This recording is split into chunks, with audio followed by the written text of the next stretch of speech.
Good evening. I'm Chanel, vehicle title expert and owner of Wisdom and Authority Title Solutions. Thank you so much for joining me this evening.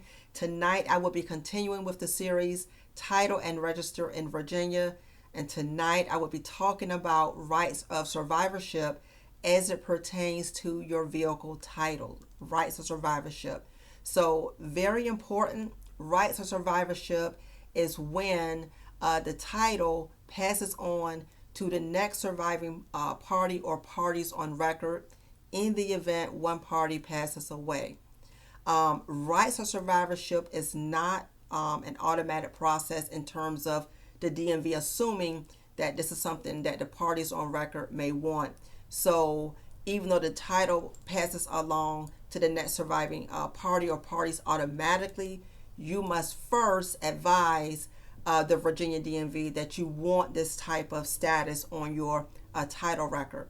So you would need to advise them on the application or verbally that you do want rights or survivorship to be present. So here I do have a Virginia title. The names of the vehicle owners will be listed here on the title.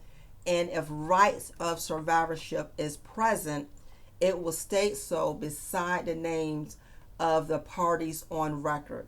Virginia is a state that lists and or survivor as their branding for rights of survivorship.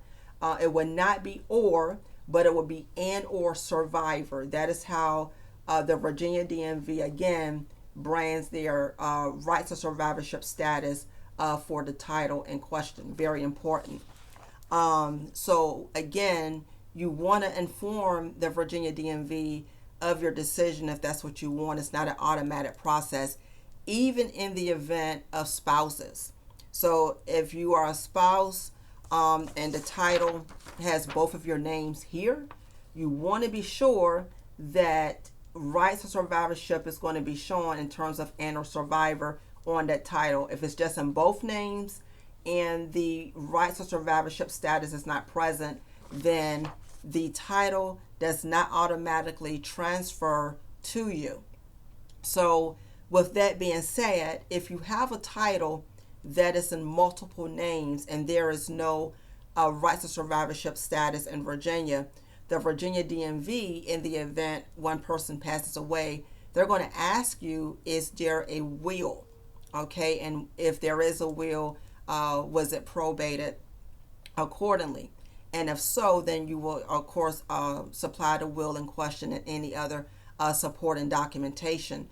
And with that, you will get the title passed on to the next person, based on what the will has stated. Okay.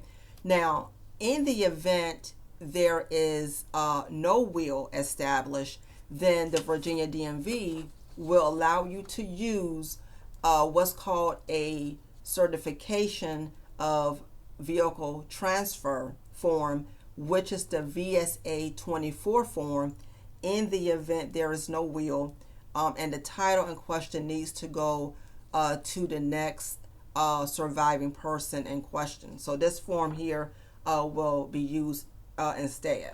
Okay, so very important. You want to look at these different measures when it comes to rights of survivorship. Is not an assumption process, so keep that in mind. Now, you can always change your rights of survivorship status.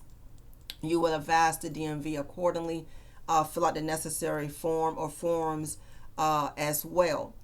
In the event you are involved with a rights of survivorship situation, feel free to drop me a line or visit me and my team at wisdomandauthority.com. We can guide you with any type of insight that you are needing. I want to share to prevent any type of delays and a bunch of paperwork pertaining to ensuring that your loved ones or next of kin get the vehicle title in question. I strongly recommend that you use the rights or survivorship option when you are getting your title. Very, very simple. It will eliminate a lot of paperwork and delays in getting the vehicle title transferred. So the rights or survivorship option would be to your best advantage to have it on the title versus sometimes providing the will or using the form VSA 24. So if it's already on the title, that will eliminate a lot of delays and paperwork unnecessarily. Please feel free to check me out on Mondays, Wednesdays, and Fridays for more updates. Please click share, subscribe below. Thank you so much for tuning in. I look forward to hearing from you soon.